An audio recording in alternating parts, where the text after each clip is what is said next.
Hello everyone and welcome to my 5 picks for the best chess openings for beginners. Every single one of these is very easy to play and learn right after watching this video. I have 3 for white, 2 for black, and if you're higher rated, if you're more like intermediate or advanced level, then every single one of these openings that I have for you today is completely sound according to the engine. So let's start off with the first opening, which is the Queen's Gambit with pawn to d4.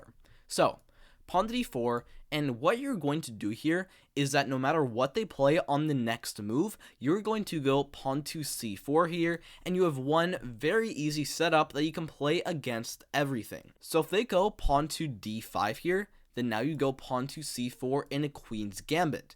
And the only line where you do not get that golden setup is that if they capture, the Queen's Gambit accepted, and what you need to know here is to go pawn to e3 and to attack the pawn, and you are simply going to win it back with a good position. If you're at the beginner level though, there is one very common trap which I would like to share with you, and that is if they try to go pawn to b5 and hang on. If they do this, then now you go a4, you undermine their pawn center with your own, and if they try to defend it with c6, then you capture, they capture back, and now queen to f3, and the rook is completely trapped in the corner.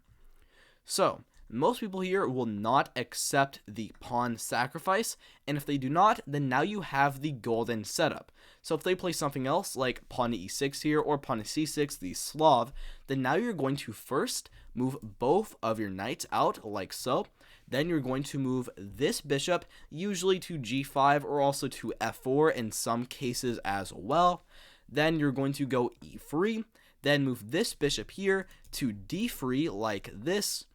Then you're going to castle, and you simply have a good position. And if they do not play pawn to d5, if they instead play like knight to f6, the Indian game, then now you have the exact same setup. You go c4, then you move both of your knights out. They can try this, pinning, but you really just do not care. You move the other knight, then you move your bishop out. In this case, it is actually better to go to f4. Then you play pawn to e3, and you can see it's all the same moves. Then you're going to go bishop to d3, then you're going to castle, and you have a good position. So now let's get into my second pick, which is the Vienna game, and that starts with pawn to e4 on the first move. Now, the Vienna comes after pawn to e5, and here you play knight to c3. But first, before I look at this, they can also not play e5. They have 4 major responses here, those being the Caro-Kann, the French, the Scandinavian, and also the Sicilian. If they play either the Caro-Kann with c6 or the French defense with e6, then you're going to go into an exchange. So you're going to go pawn to d4, then you're going to trade pawns, and here you just have a very simple setup, just develop your pieces where they want to go, and yes, just not very complicated or hard to play position. And if they play pawn to c6, then you do the same thing.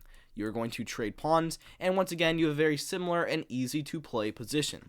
If they try pawn to d5, the Scandinavian, then you want to capture, they capture back, then go knight to c3, winning a tempo against the queen.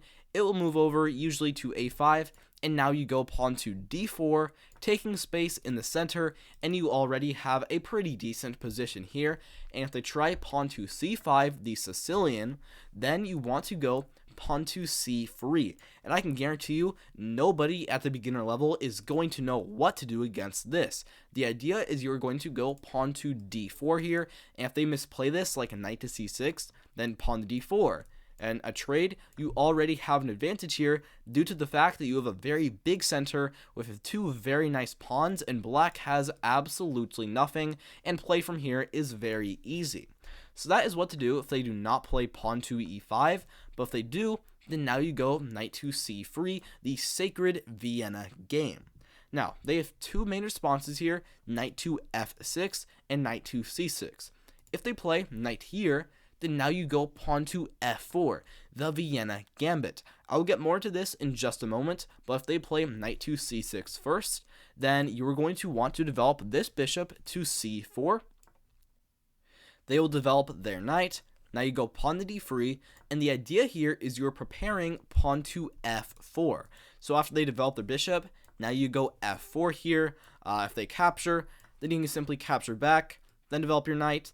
The one thing to remember here is that this bishop is continually preventing castling, so what you're going to want to do is play knight to a4 in the future to trade off this bishop, then you're going to castle and you have a good position. So that's what to do if they go knight to c6 here, but now if they go knight to f6, then pawn to f4, the Vienna game. First off, if they capture, you will get this a lot at the beginner level, but it is actually a pretty major mistake because you push up to e5. You attack the knight, can't go here because of your own knight, and also can't go here because of your queen, so it has to back up to a g8, which is just so ugly. And now you play knight to f3, prevent the queen from coming here, then play pawn to d4, you'll capture this pawn back, regain the material that you sacrificed, and you already have a much better position here with a very big center, more development, and yeah, just a great position. And if they do not capture, if instead they try like pawn to d6, then now you want to go knight to f3 here, and you can basically play this in the exact same way as the knight to c6 line with bishop to c4, and you can basically play it in that exact same vein. One thing to know here is that instead of capturing, they can also play pawn to d5, which is the supposed main line. I can guarantee you at beginner level, you are literally never going to face this. I would not blame you if you skipped right past this. However, this is the critical main line, and if you do surprisingly end up getting this at beginner level, then you want to capture. They will capture back, and now queen to f3 here, targeting the f7 pawn as well as immediately attacking this knight. And if they trade, you can actually take it back with the b pawn. The idea being is you're going to play pawn to d4 in the future, get a nice big center, play bishop to d3, knight to e2, castle, good position. So that is my second pick. Now we have the last pick for the white pieces, which is the King's Indian attack. Now this one is ultra simple. You can basically just watch this like 1 or 2 minute section and they can instantly play this. What you're going to do is first you're going to play knight to f3 to prevent pawn to e5 from happening. Then after pawn to d5, which is the biggest and main move, then now you go pawn to g3 here, and your setup is extremely simple. The idea of g3 is you're going to put your bishop on g2, then castle, and try and open up this long diagonal here. So after like knight to f6, now you go bishop to g2 here. They'll play probably bishop to f5, now you castle. And one thing to keep in mind is that if they ever go knight to c6, the idea of this move is to add a defender for e5 to allow this move to happen. So what you want to do is go pawn to d4, prevent that, and after like pawn to e6, you have a very key move here, which is c4. Now white does incredibly in this line. The idea being is you are immediately putting pressure on black center, and if they capture, this is just not very good move because now your bishop is going to be opened up. And you already have things like the engine suggests here, you can go at knight to d2, attack this pawn, and if black gets too greedy by capturing again, you can capture. This is just an example line. Now you can capture on here. You attack the rook, and if it moves over, then you have to play a check. They have to block the knight, and even though black is up a pawn here, after e4, black is actually just getting completely crushed in this position. So those are my 3 picks for the white pieces, and now let's look at my 2 picks for the black pieces. Now, the first one I will show you is against pawn to e4 here. And what you're going to do against pawn to e4 is play pawn to c6, the Caro-Kann. The good thing about the Caro-Kann compared to other defenses is that it is extremely solid. White is going to have a lot of trouble breaking through, especially at beginner level. First thing, the best move here is pawn to d4 for them. However, you will get a lot of bishop to c4s here at beginner level, but this is just a bad move because now you go d5. This is the point of playing pawn to c6 to prepare this move, and after like captures, white now has to back their bishop up, and after a simple like knight to c6, you already have an advantage in this position. So bishop to c4 is just a bad move. Instead, pawn to d4 is the main move. Now you go d5 here, and if they go into exchange variation, it's not bad for them. However, you're going to get a very easy position here. Like knight to f3, you're simply going to develop both of your knights.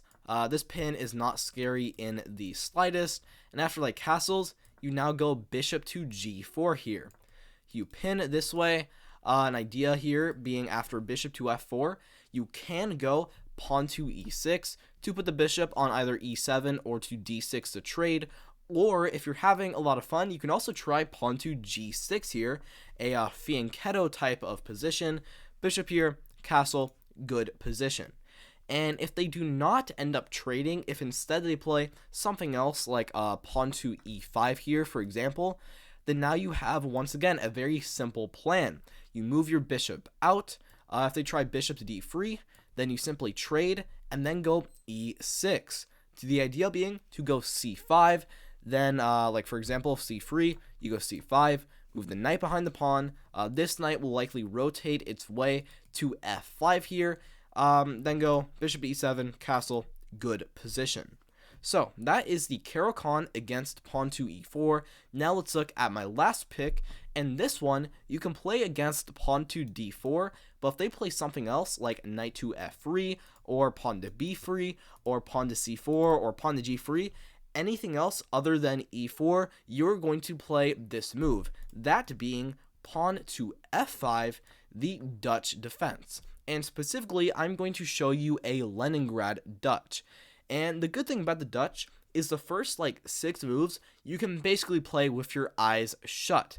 That being, first you're going to move your knight out behind the pawn, then you're going to fianchetto this bishop. So after like g3, which is the main line, now you go g6, bishop here, castles, castles, and after pawn to c4, you now go pawn to d6. And your idea here is to try and push pawn to e5. You'll support that with moves like knight to c6 or knight to d7 here, then go like rook to e8 or queen to e8. And if you can get pawn to e5 in, you are likely going to have a very good position. If they do not play this in this most critical setup, which is right here, if instead they play like bishop to f4, a London setup, then you also have an alternative idea. After once again pawn to g6, then bishop to e7, like c3 castles. This bishop on c8 actually has another path it can go. Instead of going out this way, it can go out to b7 like so with a double fianchetto, like bishop to d3. Now once again pawn to d6. Like I said, the first 6 moves you can play automatically. And now you can go pawn to b6 here, fianchetto this bishop, moves knight here or here. Once again, try to get pawn to e5 in if you can, and once again, you have a very good and solid position. Alright, thank you so much for watching this video. If you did not enjoy this video, then do not subscribe or like. In fact, dislike it if you did not enjoy it. But if you did enjoy it, then thank you for watching. Have a great day.